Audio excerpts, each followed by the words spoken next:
ധരിച്ചുകൊണ്ടു നാം മിന്നുന്ന വസ്ത്രങ്ങൾ ധരിച്ചുകൊണ്ടു നാം പ്രിയൻ മുഖം കണ്ടാനന്ദിക്കും നിത്യയുഗങ്ങൾ.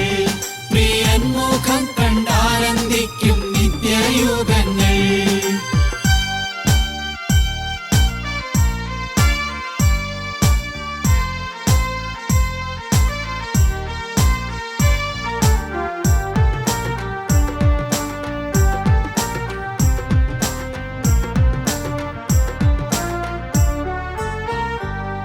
കാന്തനും കാന്തയും കല്യാണശാലയിൽ, കാന്തനും കാന്തയും കല്യാണശാലയിൽ, എണ്ണമില്ലാത്ത ശുദ്ധർ മധ്യേ വാഴും ചന്തമായി, എണ്ണമില്ലാത്ത ശുദ്ധർ മധ്യേ വാഴും ചന്തമായി. ലഭിക്കുമന്നേനീക്കസംഖ്യ നിക്ഷേപം, ലഭിക്കുമന്നേനീക്കസംഖ്യ നിക്ഷേപം. പ്രമോദമായി വാണിടും ഞാൻ യുഗായുഗങ്ങളായി, പ്രമോദമായി വാണിടും ഞാൻ യുഗായുഗങ്ങളായി. കുഞ്ഞാട്ടിൻ കല്യാണ മഹൽ ദിനത്തിൽ നാം, കുഞ്ഞാട്ടിൻ കല്യാണ മഹൽ ദിനത്തിൽ നാം കാന്തയായി നിൽക്കും ശോഭ പരിപൂർണതയോടെ, കാന്തയായി നിൽക്കും ശോഭ പരിപൂർണതയോടെ. ദൈവത്തിന് സ്തോത്രം. ഒരു വാക്യം ഞാൻ ആദ്യം വായിക്കാൻ ആഗ്രഹിക്കുന്നു. കൊരിന്ത്യർക്ക് എഴുതിയ 2-ാമത്തെ ലേഖനം അതിൻ്റെ 5-ാം അധ്യായം 14-15 വാക്യം. അപ്പോസ്തലനായ പൗലോസിൻ്റെ ലേഖനമാണ്. 2 കൊരിന്ത്യർ 5-ാം അധ്യായം 14-15 വാക്യം നമുക്ക് വായിച്ചു കേൾക്കാം. ക്രിസ്തുവിന്റെ സ്നേഹം ഞങ്ങളെ നിർബന്ധിക്കുന്നു, ക്രിസ്തുവിൻ്റെ സ്നേഹം ഞങ്ങളെ നിർബന്ധിക്കുന്നു. എല്ലാവർക്കും വേണ്ടി ഒരുവൻ മരിച്ചിരിക്കെ എല്ലാവരും മരിച്ചുവെന്നും ജീവിക്കുന്നവരിനി തങ്ങൾക്കായിട്ടല്ല തങ്ങൾക്ക് വേണ്ടി മരിച്ച് ഉയർത്തവനായിട്ട് തന്നെ ജീവിക്കേണ്ടതിന് അവൻ എല്ലാവർക്കും വേണ്ടി മരിച്ചുവെന്നും ഞങ്ങൾ നിർണയിച്ചിരിക്കുന്നു. ദൈവത്തിന് സ്തോത്രം. പ്രിയപ്പെട്ടവരെ, ചുരുക്കം ഇതാണ്. ഒരു കാറിൻ്റെ ഡ്രൈവിംഗ് ഫോഴ്സ് അകത്ത് അടിക്കുന്ന പെട്രോളാണ്. ആ കാറിൻ്റെ ഡ്രൈവിംഗ് ഫോഴ്സ് അതിൻ്റെ പെട്രോളാണ്.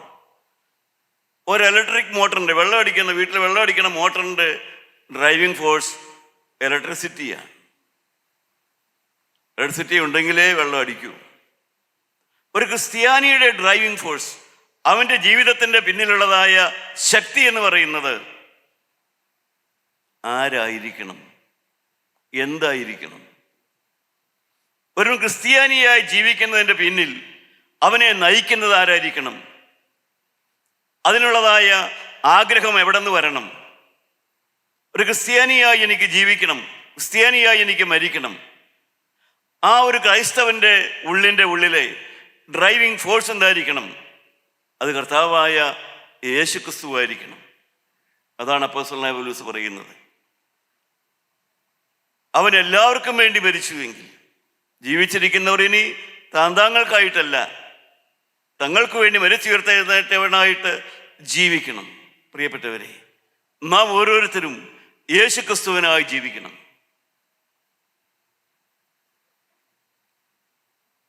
കേൾക്കുമ്പോൾ അതിശയം നിങ്ങൾക്ക് തോന്നിയേക്കാം.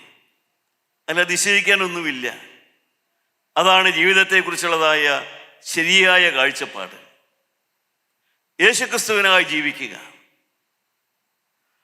പ്രിയപ്പെട്ടവരെ, പത്രപിതാവായി യാക്കോബ് മരിക്കുമ്പോൾ യാക്കോബിൻ്റെ മകനായ ലേവി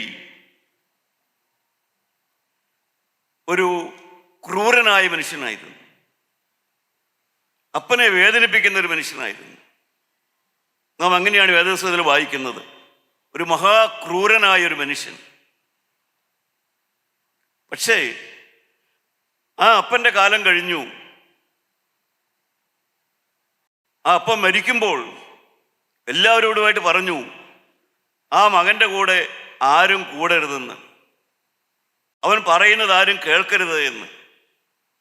അവൻ്റെ മന്ത്രണത്തിൽ പോലും അവൻ പറയുന്ന ഒരു വാക്കും ആരും കേൾക്കരുത്, അവൻ്റെ കൂടെ കൂടരുത് എന്ന് പറഞ്ഞു. എന്നാൽ കാലം കഴിഞ്ഞപ്പോൾ, മോശയുടെ കാലം വന്നപ്പോൾ, ഈ ക്രൂരനും ഈ അപ്പനെ വേദനിപ്പിച്ചവനുമായ ഈ ലേവി ജനത്തെ അനുഗ്രഹിക്കുന്നവനും അന്നത്തെ ദേവാലയമായ സമാഗമന കൂടാരത്തിലെ ശുശ്രൂഷകനുമായിട്ട് മാറി. അപ്പൻ ജീവിച്ചിരുന്ന കാലത്ത് അപ്പനെ വേദനിപ്പിച്ച ഈ മകൻ കാലം കഴിഞ്ഞപ്പോൾ സത്യവചനം കേട്ടപ്പോൾ, മോശയിൽ കൂടെ കേട്ടതായ സത്യവചനം കേട്ടപ്പോൾ അവൻ്റെ തലമുറ അവനൊരു സമർപ്പണമെടുത്തു. പാപം ചെയ്യുകയില്ല എന്നും പാപത്തിനെതിരെ ജീവിക്കുമെന്നുള്ളതായ ഒരു സമർപ്പണം അവനെടുത്തു. അങ്ങനെ ക്രൂരനായ ആ മകൻ ജനത്തെ അനുഗ്രഹിക്കുന്നവനായിട്ട് മാറി. പ്രിയപ്പെട്ടവരെ, ഇതാണ് മനുഷ്യന്റെ സത്യ അവസ്ഥ. മനുഷ്യൻ ചീത്തയായി ജീവിക്കുന്നു, മനുഷ്യൻ ചീത്തയായി കിടക്കുന്നു, ചീത്തയായി നടക്കുന്നു. മനുഷ്യനെന്ന് പറഞ്ഞാൽ ചെളി പുരണ്ട രക്തക്കല്ലാണെന്ന് പറയും സ്വാമി വിവേകാനന്ദൻ പറയും. ചെളി പുരണ്ട രക്തമാണ് മനുഷ്യനെന്ന്. സത്യമതാണ്.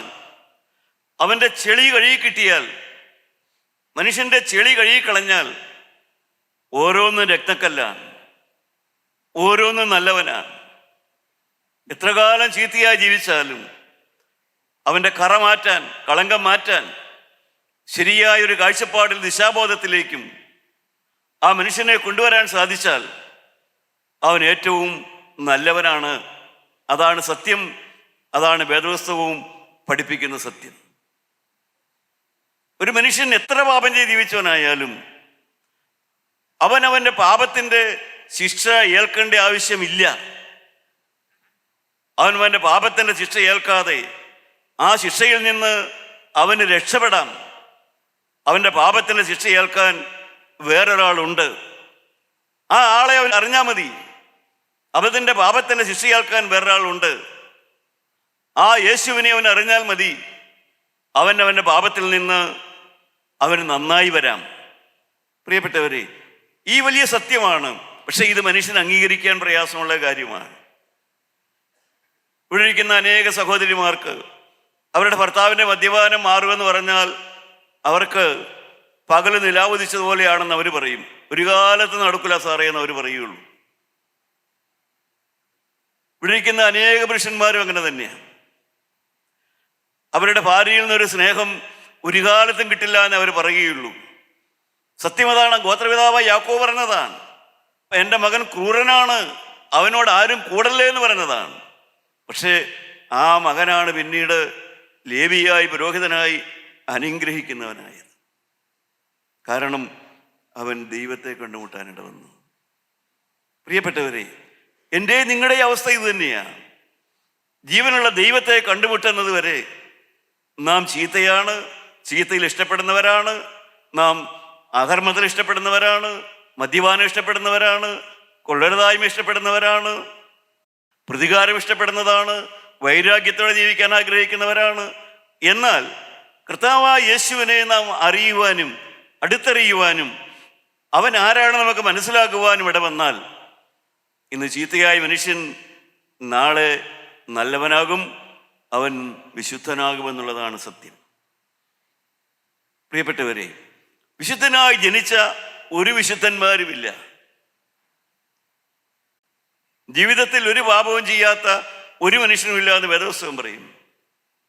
വിശുദ്ധനായി ജനിച്ച ഒരു വിശുദ്ധനുമില്ല.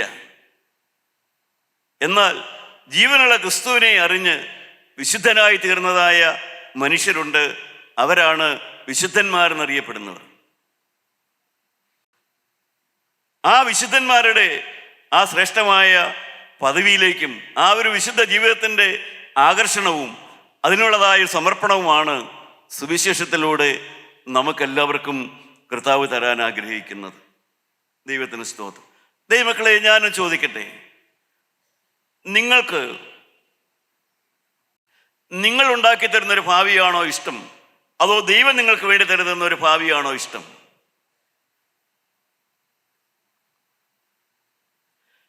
നിങ്ങൾക്ക് വേണ്ടി ദൈവം തരുന്നതായ ഒരു ഭാവിയാണോ, അതോ നിങ്ങളുടെ ബുദ്ധിയിലും നിങ്ങളുടെ കഴിവിലും നിങ്ങളുടെ ചിന്താഗതിയിലും ആശ്രയിച്ച് ഉണ്ടാക്കിയെടുക്കുന്ന ഒരു ഭാവിയാണോ ഏതിനാണ് നിങ്ങൾ ആഗ്രഹിക്കുന്നത്? ദൈവം നിങ്ങൾക്ക് വേണ്ടി കരുതുന്ന ഒരു ഭാവിയാണോ, അതോ നിങ്ങളുടെ കഴിവുകൊണ്ട് ഉണ്ടാക്കിയെടുക്കുന്ന ഒരു ഭാവിയാണോ നിങ്ങൾക്ക് ആഗ്രഹം? പ്രിയപ്പെട്ടവരെ, ജീവനുള്ള ദൈവം ആദാമിനെ സൃഷ്ടിച്ചു, ഏദൻ തോട്ടത്തിലാക്കി. അവർ രണ്ടുപേരോടും ദൈവം പറഞ്ഞിരുന്നു, നിങ്ങളുടെ ഭാവിയുടെ താക്കോൽ നിങ്ങളുടെ കയ്യിൽ തന്നെയാണ്. നിങ്ങളുടെ ഭാവിയുടെ താക്കോൽ നിങ്ങളുടെ കയ്യിൽ തന്നെയാണ്. നിങ്ങളുടെ ഭാവി നിങ്ങൾ നശിപ്പിച്ചാൽ നശിച്ചു പോകും. നിങ്ങൾ ദൈവകൽപ്പന അനുസരിക്കാതെ ദൈവത്തിനെതിരായി ചെയ്താൽ നിങ്ങൾ മരിച്ചു പോകും, അഥവാ നിങ്ങളുടെ ഭാവി നശിച്ചു പോകും. നിങ്ങളുടെ ഭാവി നിങ്ങളുടെ കയ്യിൽ തന്നെയാണ്. നിങ്ങൾ എന്നെ അനുസരിച്ച് ജീവിച്ചാൽ അത് നശിക്കുകയല്ല, അനുസരിക്കാതെ ജീവിച്ചാൽ നിങ്ങളുടെ ഭാവി നശിച്ചു പോവുകയും ചെയ്യും. നിങ്ങളുടെ ഭാവി നിങ്ങളുടെ കയ്യിൽ തന്നെയാണ്. അതാണ് ദൈവം ആദാമിന് കൊടുത്ത കൽപ്പനയുടെ രത്നച്ചുരുക്കം അതായിരുന്നു. പക്ഷേ ആദാമും ഹവ്വായും നമുക്കറിയാം, അവർ പിശാചിനിടം കൊടുത്ത് അവരുടെ ഭാവി നശിപ്പിച്ചു. അവരുടെ ഭാവി അവർ നശിപ്പിച്ചു കളഞ്ഞു. ദൈവം അവർക്ക് വേണ്ടി കരുതിയ ഭാവി അവർ നേടിയെടുത്തില്ല. ദൈവം അവർക്ക് വേണ്ടി കരുതിയ സമാധാന ജീവിതം അവരനുഭവിച്ചില്ല. ദൈവം അവർക്ക് വേണ്ടി കരുതിയതായ ശ്രേഷ്ഠമായതൊന്നും അവർക്ക് അനുഭവിക്കാൻ സാധിച്ചില്ല. അവർ പാപത്തിലേക്ക് നശിച്ചു പോവുകയും ചെയ്തു. എന്നാൽ പ്രിയപ്പെട്ടവരെ, ജീവനുള്ള ക്രിസ്തു എന്താണ് ചെയ്തത്? ദൈവം എങ്ങനെയാണ് പിന്നീട് ഭാവി ഉണ്ടാക്കി കൊടുക്കുന്നത്? ഇതെല്ലാം നാം വേദപുസ്തകത്തിൽ നിന്ന് പഠിക്കുന്ന കാര്യമാണ്. ഞാൻ ഓർക്കുന്നത്, ഞാൻ ജനിച്ചു വളർന്ന കാലം, എൻ്റെ ജീവിതത്തിൻ്റെ ആരംഭകാലത്ത് ഞാൻ ജനിച്ചു വളർന്ന സഭയിൽ നിന്നുള്ളതായ ആ ആത്മീയ പാഠങ്ങളൊക്കെ പഠിച്ചു. ഞാനൊരു സഭാഭക്തൻ തന്നെയായിരുന്നു. സൺഡേ സ്കൂൾ അധ്യാപകനും അങ്ങനെ എല്ലാമായിരുന്നു. ഒരു സഭാഭക്തനായിരുന്നു. എനിക്കൊരു ഭാവി വേണമെന്ന് എനിക്ക് ആഗ്രഹമുണ്ടായിരുന്നു. ഞാൻ പഠിച്ചു. ഞാൻ എഞ്ചിനീയറിംഗ് പഠിച്ചു. ബുദ്ധിമുട്ടി തന്നെ പഠിച്ചു. പ്രിയപ്പെട്ടവരെ, പഠിക്കുന്ന കുഞ്ഞുങ്ങളുണ്ടെങ്കിൽ ഞാൻ പറയാം, ഞാനൊരു ആവറേജ് സ്റ്റുഡൻ്റ് ആയിരുന്നു. പക്ഷേ ഞാൻ പഠിക്കുന്ന ആ 4 കൊല്ലവും ഞാനൊരു കോസടി പോലും കിടന്നുറങ്ങിയിട്ടില്ല. ഞാൻ പഠിക്കാൻ വരുമ്പോൾ ഒരു കോസടി മേടിച്ചിരുന്നു കോതമംഗലം ടൗണിൽ നിന്ന് കിടക്കാൻ. പക്ഷേ ആ കോസടി ഇല്ലാതെ തഴപ്പായിൽ, ഒരു പലകക്കെട്ടിലെ തഴപ്പായിലാണ് ഞാൻ കിടന്നുറങ്ങിയത്. രാത്രി 2 മണി വരെ പഠിച്ചു. 6 മണിക്ക് എഴുന്നേക്കും. 7:45 എഞ്ചിനീയറിംഗ് കോളേജിൽ അന്ന് ക്ലാസ് തുടങ്ങും. 4:30 വരെയാണ് ക്ലാസ്. അതിൽ അറ്റൻഡ് ചെയ്ത് ഞാൻ പഠിച്ചു. ദൈവമക്കളെ, എനിക്കൊരു ജോലി ലഭിക്കുകയും ചെയ്തു. ഞാൻ എഡ്സൺ ബോർഡിൽ എഞ്ചിനീയറായി ഇങ്ങനെ ജോലി ലഭിച്ചു. അങ്ങനെ എൻ്റെ ഭാവി സെക്യൂർഡാണ്. എനിക്കൊരു ജോലിയുണ്ട്, വിവാഹം കഴിഞ്ഞു, മക്കളുണ്ട്. അപ്പോൾ എൻ്റെ ഭാവി സെക്യൂർഡാണ് എന്ന് ഞാൻ കരുതിയിരുന്ന കാലത്താണ് ഞാൻ ഈ സുവിശേഷം കേൾക്കാനായിട്ട് ഇടവരുന്നത്. എൻ്റെ വിവാഹത്തെ തുടർന്ന് എൻ്റെ ഭാര്യയായി കൂട്ടായ്മയിലൊക്കെ പോകുന്ന ആളായിരുന്നു. എനിക്ക് ആദ്യം അതിനോട് ഒട്ടും താല്പര്യമല്ല തോന്നിയത്. കാരണം അതൊരു അനാവശ്യമാണെന്ന് എനിക്ക് തോന്നിയത്. എനിക്കൊരു ഭാവിയുണ്ട്, പിന്നെ ഞാൻ എന്തിനത് കളഞ്ഞിട്ട് വേറൊന്നിലേക്ക് പോകണം? എനിക്കൊരു ഭക്തിയുണ്ട്, അത് വിട്ടിട്ട് ഞാൻ വേറൊരു മാർഗത്തിലേക്ക് പോകണം? ഇതെല്ലാമാണ് എൻ്റെ ഹൃദയത്തിൽ വന്ന ചിന്തകൾ. അതുകൊണ്ട് ആദ്യമെല്ലാം ഞാൻ എതിർത്ത് തന്നെ പോയിക്കൊണ്ടിരുന്നു. ഏതാണ്ടൊരു 10 കൊല്ലം ഞാൻ എൻ്റെ ഭാര്യയോടൊക്കെ ചേരാതെ, കൂട്ടായ്മയോട് ഇഴുകിച്ചേരാതെ, വല്ലപ്പോഴുമൊക്കെ കൂട്ടായ്മയുടെ യോഗത്തിനൊക്കെ പോയി ഞാൻ ചെലവഴിച്ചുകൊണ്ടിരിക്കുകയായിരുന്നു. എന്നാൽ എൻ്റെ പ്രിയപ്പെട്ടവരെ, ആവശ്യമില്ലാതെ എനിക്ക് തോന്നിയതായ ആ കാര്യം പിന്നീടാണ് ഞാൻ മനസ്സിലാക്കിയത്. എൻ്റെ ഭാവി എന്ന് പറയുന്നത് ഒരു 70-80 കൊല്ലത്തെ ജീവിതം, അതിനപ്പുറമുള്ള ഒരു ഭാവിയെക്കുറിച്ച് എനിക്ക് ചിന്തിക്കാൻ പോലും സാധ്യമല്ലായിരുന്നു. മനുഷ്യൻ ഉണ്ടാക്കിയെടുക്കുന്ന ഭാവിക്ക് വിദ്യാഭ്യാസം കൊണ്ട്, പണം കൊണ്ട്, ഉദ്യോഗം കൊണ്ട്, ബിസിനസ് കൊണ്ട്, അവൻ്റെ പദവി കൊണ്ട് ഒരു മനുഷ്യൻ നേടിയെടുക്കുന്ന ഭാവിക്ക് ഒരു 70-80 കൊല്ലത്തെ അതിനപ്പുറമുള്ളതായ യാതൊന്നിനെ കുറിച്ച് ചിന്തിക്കാൻ പോലും മനുഷ്യന് കഴിവില്ലാത്തവനാണ്. അതിനപ്പുറമുള്ളൊരു ഭാവിയെക്കുറിച്ച് ചിന്തിക്കാൻ ആർക്ക് കഴിയും? ഒരു 60-70-80 വർഷത്തിന് ശേഷമുള്ളതായ ഒരു ഭാവിയെക്കുറിച്ച് നിങ്ങൾക്കൊരു സങ്കല്പം പോലും കാണുകയില്ല. സങ്കല്പിക്കാൻ പോലും മനുഷ്യന് സാധിക്കില്ല. അപ്പോൾ ഞാൻ നേടിയെടുത്തെന്നുള്ള ഭാവി 70-80 കൊല്ലത്തെ അപ്പുറത്ത് ആ ഭാവിക്ക് ഒരു വിലയുമില്ല എന്ന് എനിക്ക് മനസ്സിലായി. മാത്രമല്ല, എനിക്ക് ഭാവി തരാൻ വേണ്ടി ഒരാൾ മരിച്ചു.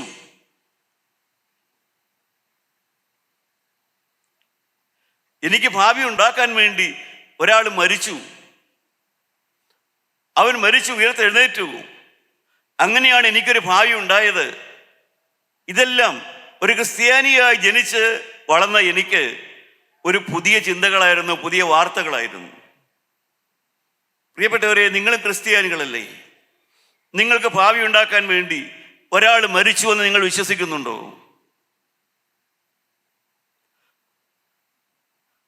നിങ്ങൾക്ക് നന്മയുണ്ടാക്കി തരാൻ, നിങ്ങളുടെ കുടുംബത്തിൽ അഭിവൃദ്ധി ഉണ്ടാക്കി തരാൻ, നിങ്ങളുടെ കുടുംബത്തിൽ ഐശ്വര്യം ഉണ്ടാക്കി തരാൻ, നിങ്ങളുടെ കുടുംബത്തിൽ സ്നേഹമുണ്ടാക്കി തരാൻ, നിങ്ങൾ കിടക്കുന്ന കുഴിയിൽ നിന്ന് കരയേറ്റുവാൻ, നിങ്ങളുടെ മദ്യപാനത്തിങ്ങളെ മാറ്റുവാൻ, നിങ്ങളുടെ പിണക്കത്തിൽ നിന്ന് മാറ്റി ഇണക്കത്തിലേക്ക് കൊണ്ടുവരുവാൻ, നിങ്ങളുടെ ഭാര്യാഭർത്തൃ ബന്ധം ദൃഢമാക്കി തരാൻ ഒരാൾ മരിച്ചിട്ടുണ്ട് എന്നുള്ളതായ വിശ്വാസം നിങ്ങൾക്കുണ്ടോ?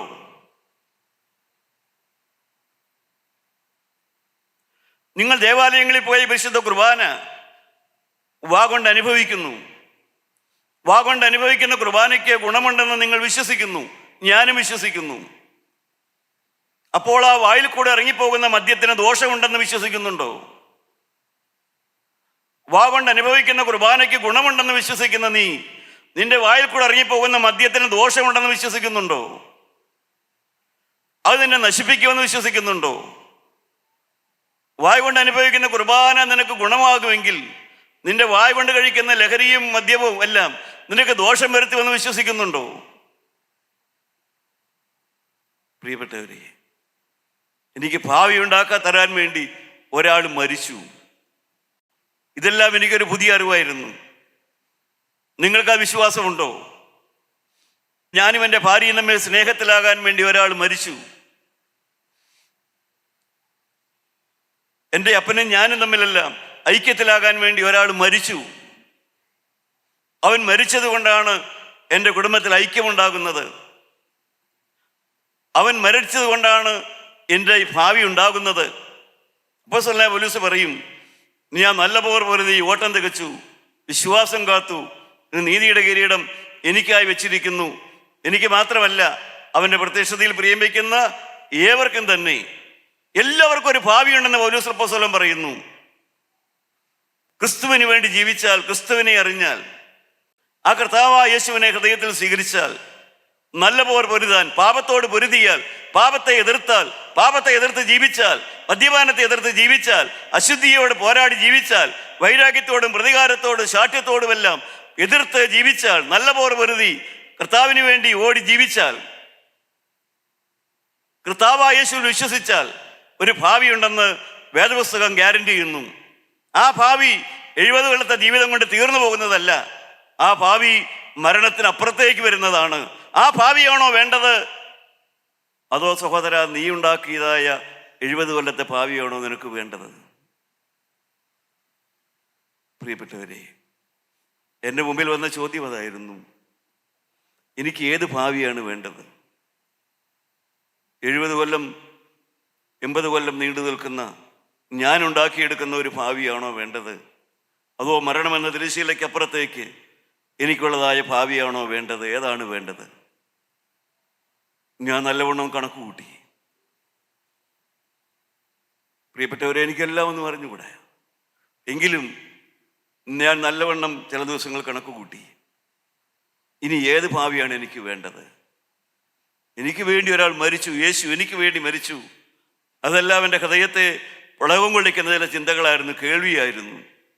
അതൊന്നും ഞാൻ മനസ്സിലാക്കിയിട്ടുണ്ടായിരുന്നില്ല, ഞാൻ കേട്ടിട്ടുണ്ടായിരുന്നില്ല. എനിക്ക് വേണ്ടി യേശു മരിച്ചു.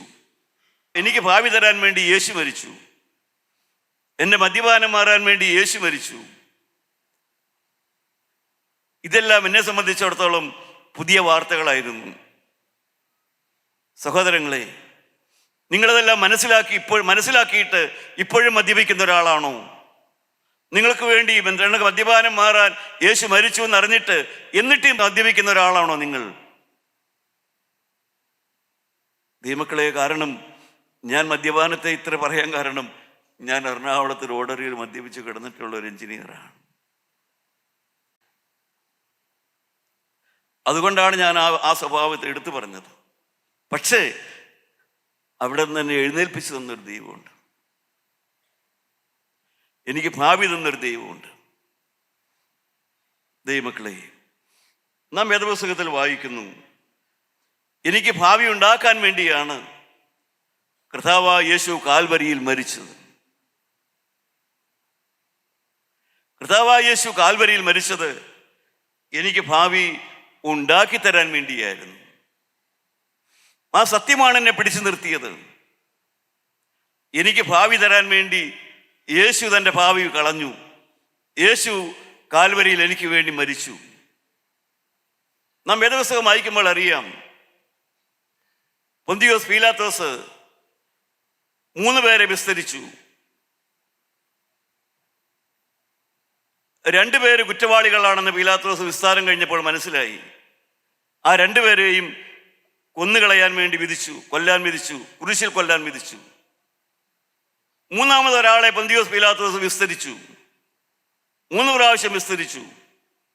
ഒരു കുറ്റവും കണ്ടില്ല. പക്ഷെ അവന് വെറുതെ വിടേണ്ടതായിരുന്നു. പക്ഷേ പൊന്തിയോസ് പീലാത്തോസ് അവനെ വെറുതെ വിട്ടില്ല. കുറ്റവാളിയെ വിസ്തരിച്ച് അവനെ ക്രൂശിച്ച അതേ പീലാത്തോസ് കുറ്റം കാണാത്ത യേശുവിനെയും കൂടെ അവൻ ക്രൂശിച്ചു. എന്തുകൊണ്ട് അവൻ ക്രൂശിച്ചു? എന്തായിരുന്നു ഇതിൻ്റെ കാരണം? ക്രിസ്ത്യാനിയാണെങ്കിലും എനിക്ക് അറിയാൻ മേലാത്തൊരു കാരണമായിരുന്നു അത്. കുറ്റവും കാണാത്ത ക്രിസ്തുവിനെ എന്തിനെ പീലാത്തോസ് ക്രൂശിച്ചു കൊന്നു? അതിൻ്റെ ഉത്തരം പറയാൻ എനിക്ക് അറിയില്ലായിരുന്നു. നിങ്ങൾക്കറിയാവോ അതിൻ്റെ ഉത്തരം?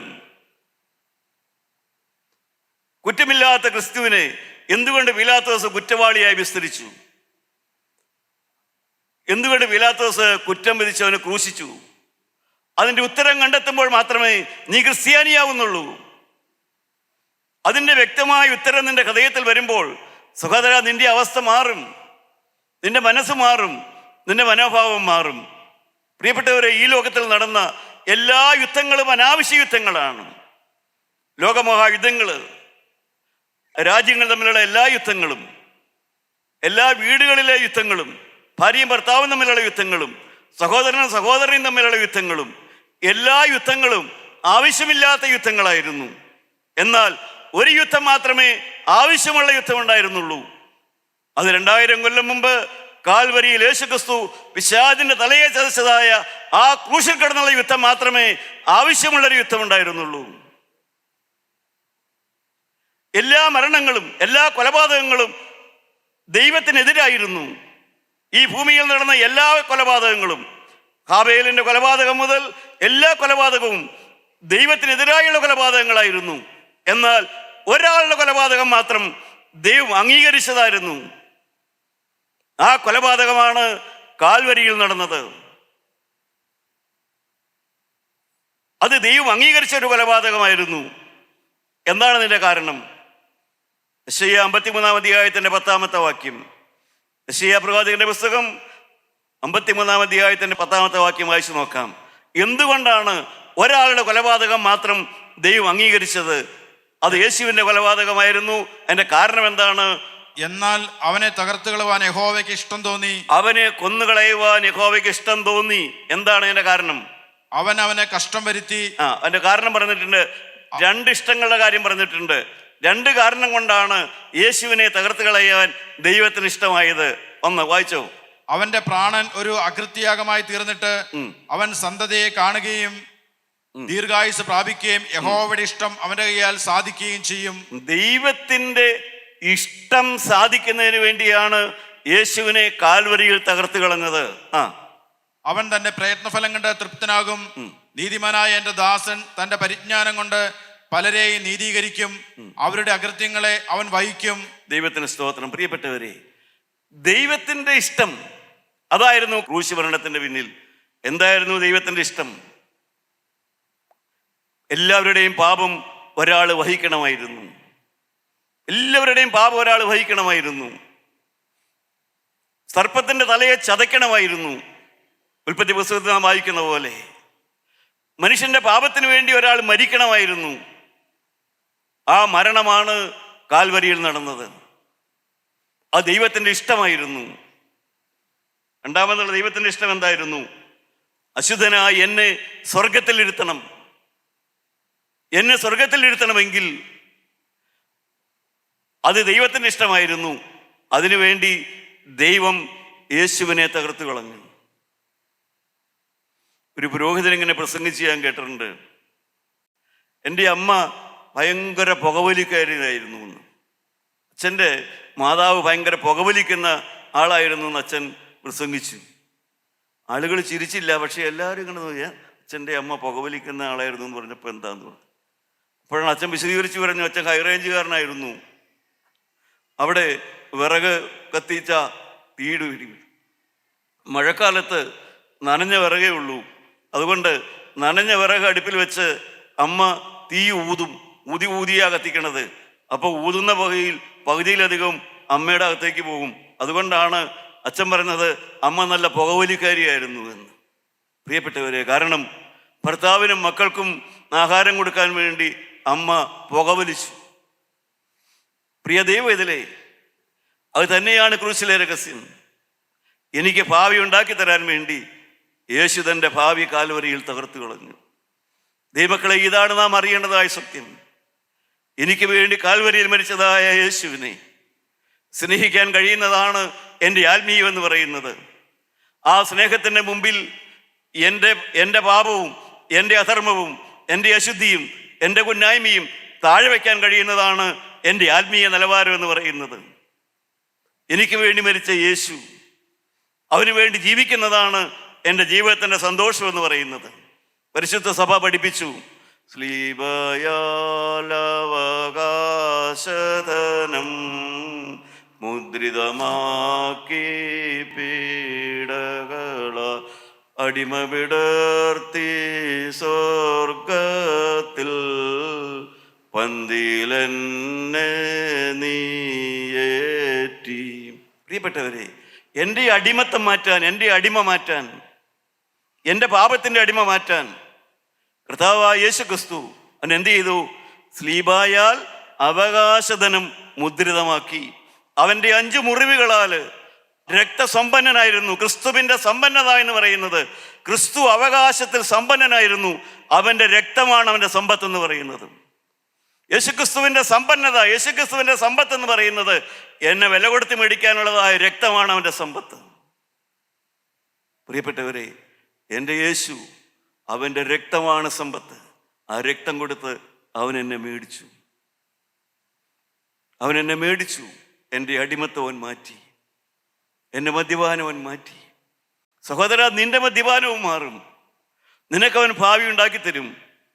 നിന്റെ ഭാവിക്ക് വേണ്ടിയാണ് അവൻ രക്തം ചിന്തിയത്. പ്രിയപ്പെട്ടവരെ, ആ രക്തമാണ് നമ്മുടെ ഭാവിയെ മാറ്റുന്നത്.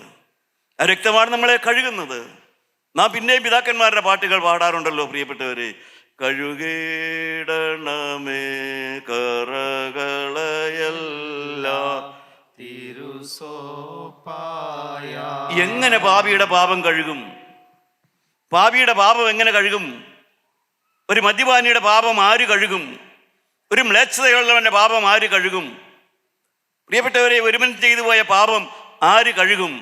കഴുകയിടണമേ തിരുസോപ്പായാൽ, ക്രിസ്തുവിൻ്റെ രക്തത്താൽ മാത്രം, തിരുസോപ്പായാൽ, തിരു രക്തത്താലാണ് പാപം കഴുകുന്നത്. ആ രക്തം യേശുവിൻ്റെ രക്തമാണ്. ആ രക്തമാണ് നിങ്ങളെ കഴുകുന്നത്. പ്രിയപ്പെട്ടവരെ, നിങ്ങൾക്ക് ആഗ്രഹമുണ്ടോ? ആ രക്തം നിങ്ങളെ കഴുകും, നിങ്ങളുടെ പാപം മാറ്റും, നിങ്ങളുടെ മലിനത മാറ്റും. ആ ക്രിസ്തുവിൻ്റെ രക്തത്താൽ മാത്രമേ നിങ്ങൾക്ക് കഴുകലുള്ളൂ എന്ന് പിതാക്കന്മാർ പഠിപ്പിച്ചു. അത് തന്നെയാണ് നമ്മൾ പഠിപ്പിക്കുന്നത്.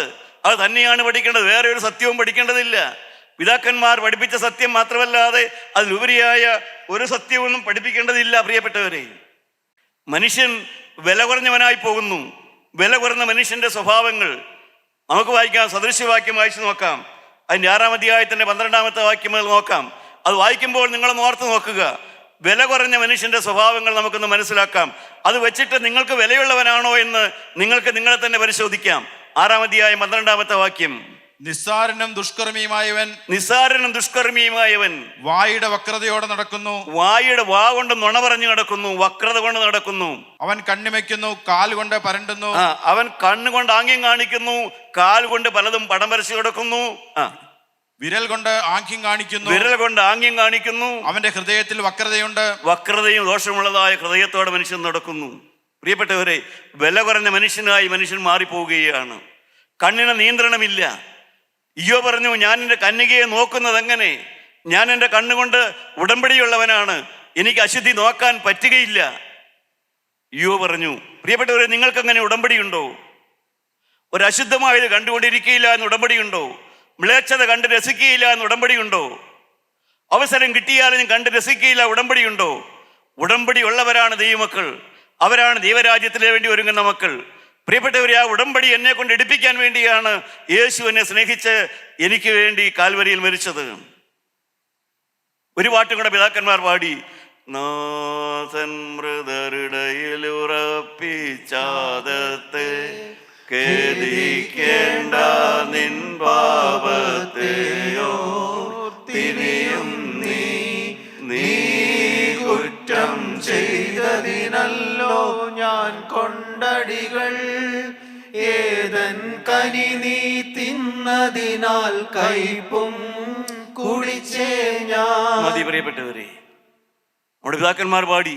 കർത്താവായ യേശു തന്റെ മരണശേഷം മരിച്ചുപോയ ആദാമിന്റെ ആ മൃതലോകത്തേക്ക് ചെന്ന് ആദാമിനോട് പറഞ്ഞു, നീ കുറ്റം ചെയ്തതിനാൽ നീ ഖേദിക്കണ്ട, നീ പാപം ചെയ്തതിനാൽ നിനക്ക് പകരം ഞാൻ അടികൊണ്ടു. സത്യമാണ്, ആദാമിനോട് പറഞ്ഞു, പിതാക്കന്മാർ പാടി, നാം വിശ്വസിക്കുന്നു. പക്ഷേ ഞാൻ മരിച്ചു കഴിഞ്ഞിട്ട്, യേശുക്രിസ്തു ഞാൻ മരിച്ചു കഴിഞ്ഞിട്ട് എന്നോട് പറയുമോ നീ പാപം ചെയ്തുകൊണ്ട് പേടിക്കണ്ട എന്ന് യേശു എന്നോട് പറയുമോ, നിന്നോട് പറയുമോ?